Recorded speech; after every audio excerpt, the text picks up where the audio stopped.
নমস্কার। দশম শ্রেণীর ছাত্রছাত্রীদের স্বাগত জানাই। আমি আজকে তোমাদের মাধ্যমিকের পাঠ্যক্রমভুক্ত একটি কবিতা আয় আরো বেঁধে বেঁধে থাকি নিয়ে আলোচনা করব। কবিতাটির রচয়িতা হলেন শঙ্খ ঘোষ।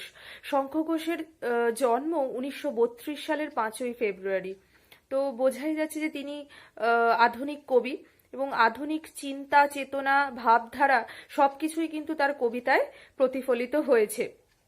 তিনি অত্যন্ত প্রতিবাদী কবি। তার জীবিতকালে যখনই কোনো অন্যায়মূলক ঘটনা ঘটেছে তখনই সেই ঘটনার সম্পর্কে তিনি উচ্চকণ্ঠ হয়েছেন, তার প্রতিবাদ বর্ষিত হয়েছে বিভিন্ন স্থানে, বিভিন্ন কবিতায়, বিভিন্ন পত্রপত্রিকায়। সেই কারণে তিনি কিন্তু স্বভাবগত দিক থেকে অত্যন্ত প্রতিবাদী। এবং এই তোমাদের যে পাঠ্য কবিতা আয় আরো বেঁধে বেঁধে থাকি, সেই আয় আরো বেঁধে বেঁধে থাকি কবিতার মধ্যেও কিন্তু আমরা কবির এই চেতনা স্পর্শ কিন্তু অনুভব করতে পারবো। এই আয় আরো বেঁধে বেঁধে থাকি কবিতাটির যে প্রেক্ষাপট, এই কবিতাটির প্রেক্ষাপট মূলত 1999 এ সংঘটিত কার্গিলের যুদ্ধ। এবং এই কার্গিলের যুদ্ধ হয়তো কোনো রাজনৈতিক কারণে হয়েছিল ভারত এবং পাকিস্তানের মধ্যে, কিন্তু এবং সেই যুদ্ধটি হয়েছিল কিন্তু পার্বত্য অঞ্চলে, অর্থাৎ কাশ্মীরের যে অঞ্চল, সেই অঞ্চলে কিন্তু এই যুদ্ধটি সংঘটিত হয়েছিল। কিন্তু দেখো, এই যুদ্ধটি হয়তো করেছিলেন সেনাবাহিনীর মানুষেরা, কিন্তু যারা সেনাবাহিনীতে রয়েছেন তারাই হয়তো প্রত্যক্ষভাবে সেই যুদ্ধে অবতীর্ণ হয়েছিলেন। কিন্তু একটি যুদ্ধ সেনাবাহিনীর প্রাণ তো কেড়ে নেয়, পাশাপাশি এটি যুদ্ধের সব থেকে বেশি ক্ষতি হয় সাধারণ মানুষের। তারা নানানভাবে লুণ্ঠিত হয়, তাদের স্বাভাবিক জীবন ধ্বংসপ্রাপ্ত হয়, মানে সামগ্রিকভাবে দেখতে গেলে একটি সভ্যতা লাঞ্ছিত হয়, এবং সেই সভ্যতার যে কৃষ্টি সংস্কৃতি সমস্ত কিছুই কিন্তু দলিত হয়। তো এখানে এই আলোচ্য কবিতায় কবিও কিন্তু আমাদেরকে সাধারণ মানুষ হিসেবেই চিহ্নিত করেছেন, এবং এই কার্গিলের যুদ্ধের যে পরবর্তী সময়, কার্গিল যুদ্ধের প্রভাবে সাধারণ মানুষের জীবন যেভাবে মানে টানাপোড়েনের মধ্যে পড়ে গিয়েছিল, এবং শুধু তাই নয়, এই কার্গিলের যুদ্ধ পার্বত্য অঞ্চলে হয়েছিল ঠিকই, কিন্তু এই কার্গিলের যুদ্ধের যে আগুন তা কিন্তু শুধু পার্বত্য অঞ্চলে সীমাবদ্ধ থাকেনি, তা সমগ্র সমতলে আগুন জ্বালিয়ে দিয়েছিল। মানে সেই অগ্নিগর্ভ পরিস্থিতির প্রভাব কিন্তু সমতলেও একই রকমভাবে প্রভাব ফেলেছিল। এবং শুধু তাই নয়, এই যুদ্ধ কিন্তু শুধুমাত্র কোনো নির্দিষ্ট ভূখণ্ডে সীমাবদ্ধ থাকেনি, বরং সমগ্র মানে শুধুমাত্র জাতীয় স্তরে এই যুদ্ধের যে প্রভাব মানে চোখে পড়বার মতন ছিল তা কিন্তু নয়। এই এই ভয়ঙ্কর যুদ্ধ, এই 1999 কার্গিল যুদ্ধ কিন্তু এক আন্তর্জাতিক স্তরেও কিন্তু যথেষ্ট প্রভাব ফেলেছিল। মানে আন্তর্জাতিক স্তরে যে সমস্ত শক্তিশালী দেশ, তারাও কিন্তু এই যুদ্ধ নিয়ে নানান রকম মন্তব্য, নানান রকমের মত কিন্তু পোষণ করেন। সেই কারণে কবির চিন্তা ভাবনাও কিন্তু এই যুদ্ধকে নিয়ে একটা আন্তর্জাতিক স্তরে পৌঁছিয়ে গিয়েছিল। অর্থাৎ আমরা এটা বলতে পারি যে এই কার্গিল যুদ্ধের যে ঘটনা, এই ঘটনার অভিঘাতেই কিন্তু এই আয় আরো বেঁধে বেঁধে থাকি কবিতাটি রচিত হয়েছে। এবং আরেকটি বিষয় যেটা বলবার, সেটা হচ্ছে এই কার্গিল যুদ্ধই শুধু নয়, পাশাপাশি কবি তার যে জীবৎকাল, সেখানে কিন্তু এই কবিতাটি যে কাব্যগ্রন্থের অন্তর্ভুক্ত, সেই কাব্যগ্রন্থটির নাম হচ্ছে জলই পাষাণ হয়ে আছে। এবং এই জলই পাষাণ হয়ে আছে কাব্যগ্রন্থটি প্রকাশ পায় 2004 সালে।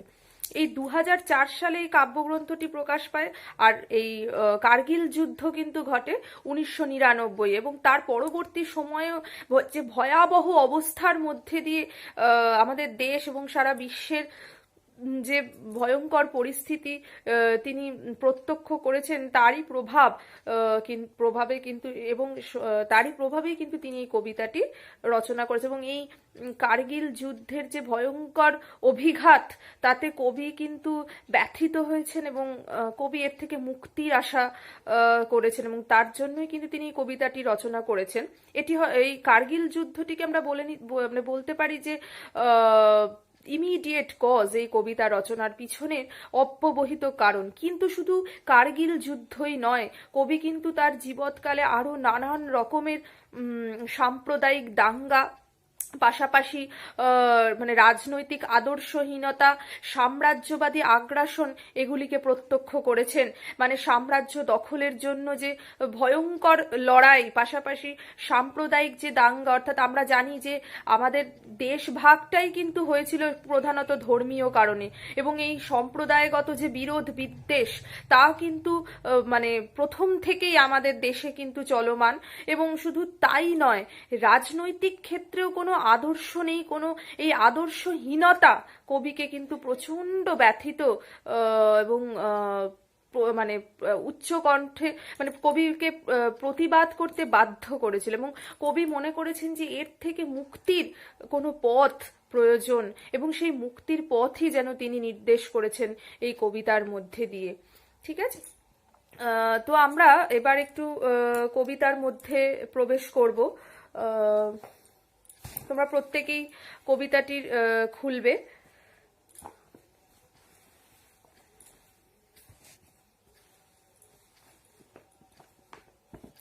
আচ্ছা, প্রত্যেকে তোমরা এটা লিখে নেবে যে আয় আরো বেঁধে বেঁধে থাকি কবিতাটির কাব্যগ্রন্থ কিন্তু জলই পাষাণ হয়ে আছে, এবং এই কাব্যগ্রন্থটির প্রকাশকাল 2004 সাল।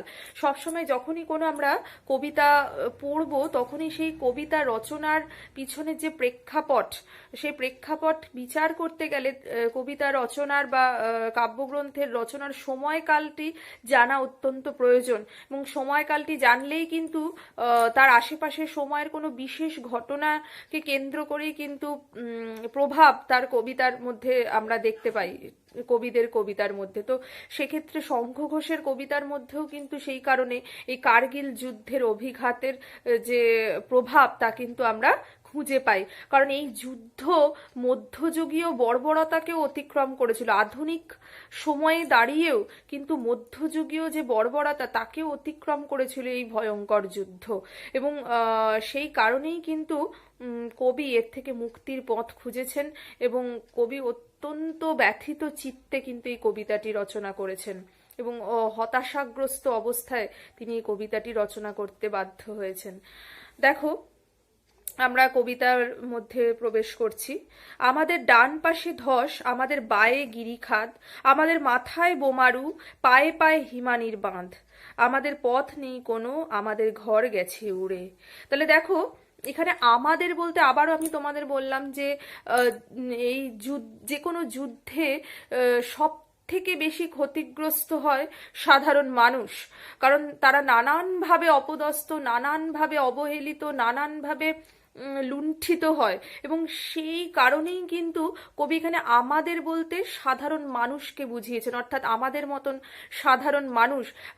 এবং এই যে পৃথিবীর মূল উপাদান, মানে পৃথিবী গড়ে উঠেছে, পৃথিবীর এই ধারণাটি গড়ে উঠেছে কিন্তু এই সাধারণ মানুষকে নিয়ে, কারণ সাধারণ মানুষই কিন্তু এই পৃথিবীকে গড়ে তুলছে এবং এই পৃথিবীর একটি অবিচ্ছেদ্য অঙ্গ। তাই সেই কারণে এখানে আমাদের বলতে কিন্তু এখানে কবি সাধারণ মানুষকেই নির্দেশ করেছেন। আমাদের ডান পাশে ধস, আমাদের বায়ে গিরিখাদ, অর্থাৎ এখানে প্রতিটি শব্দ আমাদের ডান পাশে, এখানে কবি বিভিন্ন পাশের কথা বলছেন, এর মধ্যে দিয়ে কবি এটাই বোঝাতে চাইছেন যে আমাদের চারিদিকেই কিন্তু বর্তমান পৃথিবীতে আমাদের চারিদিকে বিপদ। আমরা এমনই একটি অনিশ্চয়তার মধ্যে বসবাস করছি, এমন একটি ভয়ঙ্কর সময় পর্বের মধ্যে দিয়ে এগিয়ে যাচ্ছি, যেখানে মানুষের বিশ্বাস তলানিতে ঠেকেছে, যেখানে সাম্প্রদায়িকতা, ধর্মান্ধতা, মানুষের মধ্যে থাকা মানে রাজনৈতিক যে আদর্শহীনতা এবং সাম্রাজ্যবাদী জিহাদি আগ্রাসনের প্রভাব এতটাই তীব্র রূপ ধারণ করেছে যে সাধারণ মানুষের জীবনই একটা অনিশ্চয়তার মধ্যে, একটা প্রশ্ন চিহ্নের মধ্যে যেন অবতীর্ণ হয়েছে। এবং সেটাই কবি যেন এখানে তার চারপাশের যে বিপদগুলো যেন এক একটি শব্দের মধ্যে দিয়ে বোঝাতে চাইছেন। কবি কি বলছেন, আমাদের ডান পাশে ধস। আবারও বলছি, এখানে কবিতার প্রেক্ষাপট কার্গিল যুদ্ধ, মানে কার্গিলের যে পার্বত্য অঞ্চল, এবং সেই পার্বত্য অঞ্চলের প্রভাব কিন্তু এই কবিতায় যথেষ্ট আমরা অনুভব করতে পারবো। সেই জন্য এখানে দেখো কবি সেই পার্বত্য অঞ্চলের যে বিভিন্ন অনুষঙ্গ সেগুলোই কিন্তু এখানে কবি তুলে ধরতে চাইছেন। কিন্তু আবারও বলছি, এই কবিতা শুধুমাত্র এই কাশ্মীরের পার্বত্য অঞ্চলের মধ্যেই সীমাবদ্ধ থাকেনি, একটা আন্তর্জাতিক স্তরে, একটা আন্তর্জাতিক ভাবনায় কিন্তু কবি এই কবিতাটিকে পৌঁছিয়ে দিয়েছেন। কারণ এই কার্গিলের যুদ্ধ শুধুমাত্র একটি নির্দিষ্ট ভূখণ্ডে সীমাবদ্ধ থাকেনি, তা জাতীয় ভাবনাকে অতিক্রম করে এক আন্তর্জাতিক স্তরে কিন্তু পৌঁছিয়ে গিয়েছিল। এবং সেই কারণেই কবি এখানে কিন্তু এই পার্বত্য অঞ্চলের কথা বললেও পাশাপাশি কবিতার যে মূল ক্ষেত্র তা কিন্তু সমগ্র বিশ্ব জুড়েই এবং একটা আন্তর্জাতিক স্তরের ভাবনাই কিন্তু এই কবিতায় প্রতিফলিত হয়েছে।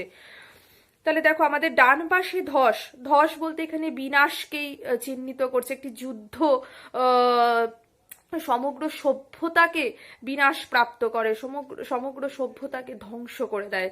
সেই জন্যই কবি বলছেন আমাদের ডান পাশে ধস, আমাদের বাঁয়ে গিরিখাদ। বাঁয়ে মানে বাম পাশে, গিরিখাদ মানে কি, পাহাড়ের যে খাদ, অর্থাৎ সেই খাদ কিন্তু এখানে, খাদ বলতে এখানে মৃত্যু ফাঁদকে বোঝানো হয়েছে।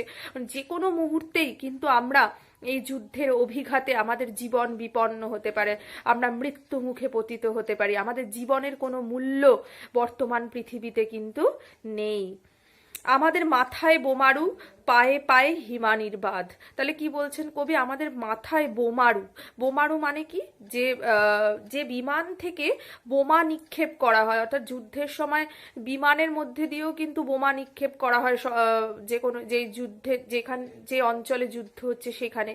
শুধু যে অঞ্চলে যুদ্ধ হচ্ছে তা নয়, সাধারণ মানুষের বসতির মধ্যে যে কোনো স্থানে কিন্তু বিরোধী যে যুদ্ধবাদী দল তারা যে কোনো সময় যে কোনো স্থানেই কিন্তু এ ধরনের বোমা নিক্ষেপ করতে পারেন। তাই যে কোনো মুহূর্তেই কিন্তু আমাদের প্রাণ সংশয় ঘটতে পারে।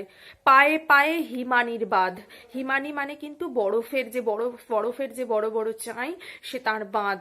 অর্থাৎ আমাদের প্রতিটি পদক্ষেপেই কিন্তু বিপদ, প্রতিটি পদক্ষেপেই মৃত্যু ফাঁদ, আমাদের চারিদিকেই কিন্তু মৃত্যু ভয় এবং এক অনিশ্চয় পৃথিবীর মধ্যে দিয়ে কিন্তু আমরা এগিয়ে চলেছি বলেই কবির মনে হয়েছে। আপাতত এই পর্যন্ত রইল, পরবর্তী আলোচনা আমরা পরবর্তী ভিডিওতে করব। নমস্কার।